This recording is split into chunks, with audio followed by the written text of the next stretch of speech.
Assalamualaikum warahmatullahi wabarakatuh. Wilujeng enjing barudak sadayana. Kumaha kabarna dinten ieu? Dinten ieu urang bakalan diajar bahasa Sunda. Pek ayeuna hideuk siapkeun buku tulis hideuk. Jeung regepkeun naon ku ibu guru bakal dicaritakeun. Siapnya?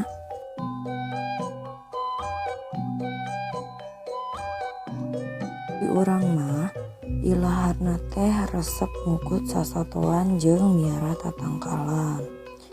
Tujuanna rupa-rupa. Aya anu diarah hasilna, aya deui anu pikeun karesep hungkul. Barudak oge biasana sok aya nu ngukut sasatoan. Umpamana mah lauk cupang. Tah ayeuna keur usung cupang deui. Biasana barudak sok pitilueun ngukut lauk cupang. Cung saha anu di bumina ngukut lauk cupang? Resepnya satoan sejena anu sok dikukut umpamana wae hayam jeung meri.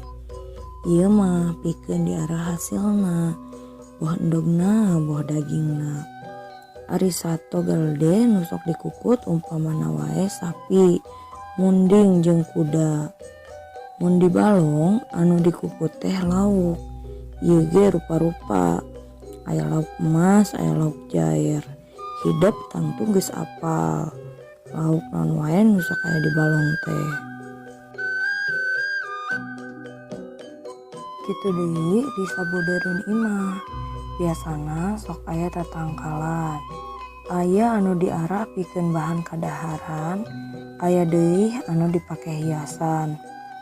Tangkal saledri jeung bawang daun mah dipelakna cukup dina kaleng atawa wadahan urut. Tangtu wae kudu dipiara, kudu disiram jeung digemuk. Ngarah jadina subur. Oke, tatangkalan teh bakal mere hasil ka urang. Tah ayeuna mah urang diajar ngeunaan ngaran tatangkalan jeung ngaran sasatoan. Ku ibu guru bakalan dicontohan heula.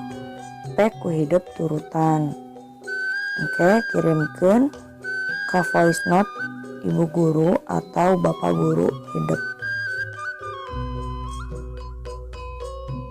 Kembang cengek disebutna mencenges. Kembang bawang disebutna ingwang. Anak domba disebutna ceme. Anak sapi disebutna pedet. Anak munding disebutna eneng.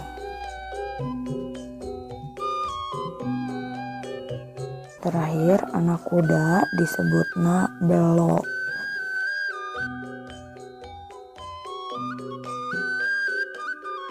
Alhamdulillah diajar bahasa Sunda dinten ayeuna tos tengse. Ayeuna pek hidup kerjakeun naon anu tos diparintahkeun ku ibu guru tadi. Hatur nuhun kanu sadaya perhatosanana. Wilujeng ngerjakeun. Wassalamualaikum warahmatullahi wabarakatuh.